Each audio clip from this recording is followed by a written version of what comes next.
Hey there, Sharon Horne-Ellstrom here. Welcome to day 33 of our Supersize You annual challenge. This whole month we are talking about confidence, and this first week of the new month we are focusing on the foundations of confidence. And today's topic is the confidence-competence connection, because there's definitely a connection between the two. Now, I discovered this as a kid. I don't think people are born leaders or born confident or born with hardly any skills or abilities, except that we're uniquely miraculous human beings.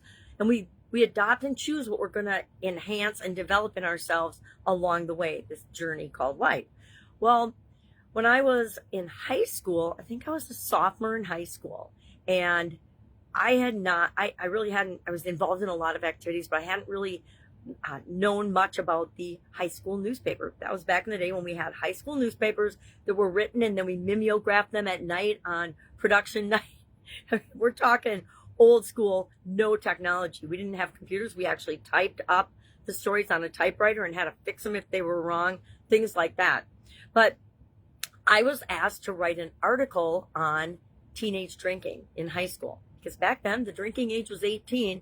And so, lo and behold, imagine this, there was a lot of drinking in high school. And I may or may not have had some insider knowledge on the particular topic. So I wrote this article, and I didn't know how to do it. I had no confidence in it because I'd never done it before. If you ever notice that when you've done something before or taken action on something, your confidence skyrockets because you've successfully done it, and your subconscious feeds you up all kinds of stories about how you've succeeded at something new before. But if you don't actually take action on it, then your subconscious feeds you stories of how you are afraid to try new things and things like that.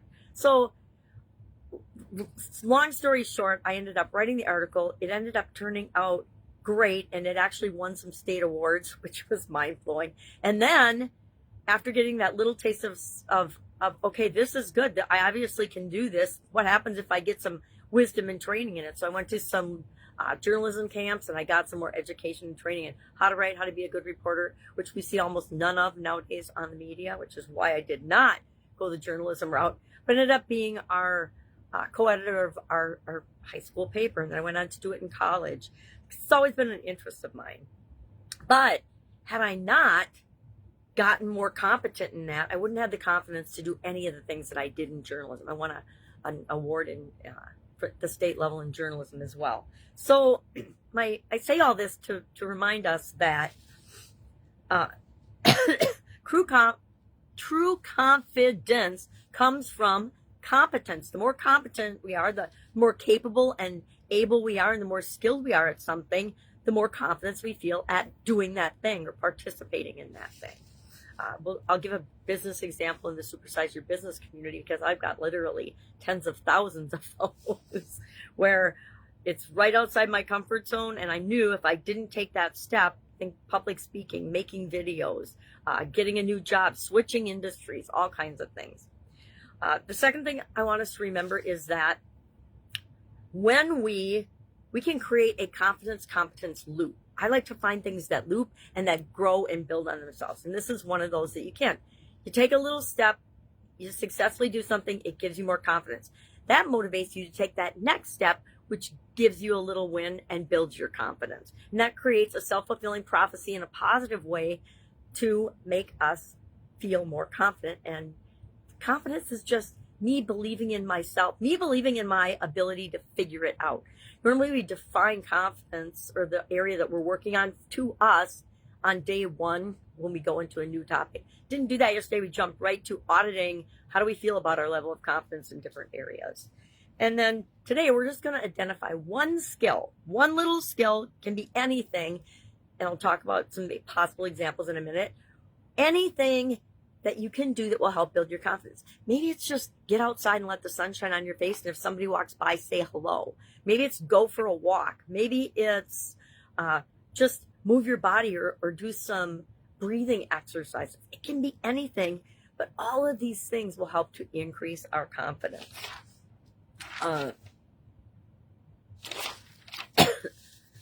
So, for example, we could let's just choose one skill that we want to develop. Now, I already know mine's going to be AI. Why? Because I'm a little afraid of it, and I know I need to get better at it. A lot of times I choose something physical, like I'll challenge myself to do a physical activity. Uh, I have some health limitations, so I have to be a little more careful than I ever was in the past on that, but I still do it. I might do a fasting or something. I don't know. We'll see. I'll come up with mine and share it in the comments below, just like I'm going to ask you to. But you could choose that you're going to try some fitness related thing. Maybe you're going to try a new food. Maybe you're going to cook a new recipe. Maybe you're going to become more financially literate in some way, shape, or form. Maybe you're going to open your mail. I know so many people that come to me and talk to me about having stacks of mail that they're afraid to open. I'm like, all right, 98% of it is probably junk mail and should just be thrown away anyway. So we work on that. And then after you pick something, take one step and one action today. And this week for sure, move toward it. Maybe you get a book and read about it. Maybe you listen to a webinar or some YouTube videos about it. But find some way to move your knowledge and then practice it to increase your confidence. I had to watch a YouTube video on how to unstuff a toilet during 2020 because I was on my own. My kids were in Utah and out of state, and I needed to unclog a toilet during the pandemic. You weren't going to get a plumber to come out, so I had to figure it out. I watched a YouTube video. Who knew? Warm water, pour it down, close the lid, sit for 15 minutes, flush. Boom. Problem solved. You can find out how to do anything you want online and on the internet nowadays. There's no excuse for us staying stuck in our spot unless it's out of fear. But if we improve our confidence by taking tiny baby steps, that will lead to momentum. And before we know it, we'll be on that competence loop, improving and creating the life that we love and the life that we want. So what are some things to think about today? What skill have you been, and this is where I came up with AI, what skill have, asked yourself, what skill have I been avoiding because I'm intimidated by it? And I will say absolutely positively AI. I'm intimidated by it. I don't know why I'm intimidated by it, because I'm an engineer by training and profession, which is a pretty tough gig to get a degree in and go through college and things. So why would I think that AI is going to be hard for me? It's not. It's the same thing, the same way I felt when I first came online. Oh my God, how am I going to know? How am I going to do this? How am I going to do all this stuff, right? Then think about, who do you admire for their confidence? And then ask yourself, what competencies do they have that I might want to develop in myself? And I made a list of 10 people like that, their initials. So there are a lot of people I admire for their confidence and how they show up in the world. Many of them I'm sure you've heard of. Some of them you probably have not. And then thirdly, what's one small skill you could develop? Say, what's one small skill I could develop that this week? Let's do it. Let's say this week. What's one small skill that I could develop this week? And if I did, it would give me a quick confidence boost. One little skill. Mine's going to be, I'm going to tell you mine right now. Mine's going to be training Claude, which is an AI, to create something for me. Maybe they're called, there's things he can create called artifacts. So I'm going to have him create an artifact for me, which will be something that I put in my school community group to go along with this challenge. Yay. Am I a little intimidated? Yes. I don't even know how to do it, but I'll figure it out. And for our prompt today, share in the comments below one skill that you're committing to develop this month to enhance your confidence. Again, mine's going to be AI Claude, using it because I don't use it.